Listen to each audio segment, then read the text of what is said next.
says Julian Assange. He heads the organization WikiLeaks that has the nasty habit of outing corruption whenever it occurs in Washington and also around the world. Assange has exposed corruption in almost every corner of the globe, influencing public opinion, and by extension elections, including the 2016 presidential election. Assange has exposed emails from so many DNC members that it's a wonder they trust anything to remain secret anymore.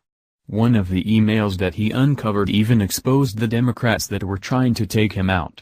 The leaks and hacks that have been so greatly appreciated by Americans have been, obviously, hated by those that he is exposing. For this reason, Assange has been on the run for quite some time. Even though the information he distributes has been proven true time and again, the legality of what he is doing is questionable at best. Some say he's a whistleblower, and some say he's just a criminal. But those who have nothing to hide also have nothing against him. For that reason, President Trump is working to find a way for Assange to be free from hiding out. Neonetal reports that Assange might actually leave his asylum and re-enter the real world, thanks to President Trump.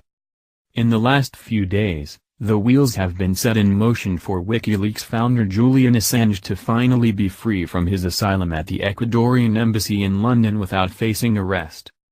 WikiLeaks has now acknowledged that Donald Trump's administration had ended the U.S. government's grand jury proceedings against the infamous whistleblower. On Tuesday, WikiLeaks posted a tweet announcing the end of the 8-year-long grand jury proceedings against Assange's organization. The proceedings were expanded in 2017 to cover the WikiLeaks' various vault releases exposing the CIA's extreme public surveillance through advanced technology and hacking. Anonymous White House leaker, Cannon, recently revealed that President Trump was preparing to issue an official pardon for Assange, once he has helped him with extradition to Switzerland, in return for information. The WikiLeaks tweet referenced a State Department press conference held that day, January 2, 2018, in which State Department spokesperson Heather Nauert made a strong statement regarding freedom of speech that was couched in a reference to Iran. The WikiLeaks tweet confirmed the State Department's reference to freedom of speech in Iran was a coded communication intended to extend the umbrella of free speech and press rights to WikiLeaks in a clear reversal of the policy in which both CIA Director Mike Pompeo and Attorney General Sessions have argued that harassing Julian Assange is a priority. It is not clear that Assange has violated national security laws, even if it can be shown he published U.S. national security classified documents. Specifically, Nauert said the following. "We support a freedom of the press here in the United States. We support the right of voices to be heard.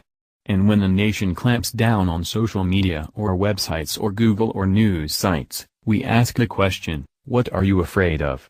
What are you afraid of? We support the Iranian people and we support their voices being heard." While the legality of what Assange's organization has been doing is questionable at best, when it comes to legality, there's no doubt that what he has done has furthered the greater good in a way that most of us could never have imagined doing. It would be great if the world didn't need a WikiLeaks and everyone just did the right thing because it was the right thing. However, they do not, and so accountability is a must. At this point, President Trump is fighting for Assange's right to freedom, just as hard as Obama was fighting to lock up the purveyor of truth. Trump's attorneys argue Assange's First Amendment right to publish. In a motion filed with the U.S. District Court for the District of Columbia on December 29, 2017, in the case Roy Cockrum v. Donald J. Trump for President, Trump's attorneys argued that Julian Assange had a right under the First Amendment to publish the DNC and John Podesta emails, even if the emails were stolen. The case was orchestrated by Project Democracy, a group run by former attorneys from the Obama administration, arguing that then-former Trump campaign advisor Roger Stone had conspired with the Russians to publish the DNC and Podesta emails. In a 32-page motion defending the Trump campaign, Michael A. Carvin of the Jones Day law firm and attorney of record representing President Trump, argued that the Trump campaign, and by inference Julian Assange at WikiLeaks, could not be held liable under the First Amendment for a disclosure of stolen information if the information published involves a matter of public interest and the speaker was not involved in the theft. Technically, Assange has not yet been indicted of any criminal offense in the United States, nor is it clear if he committed any crime.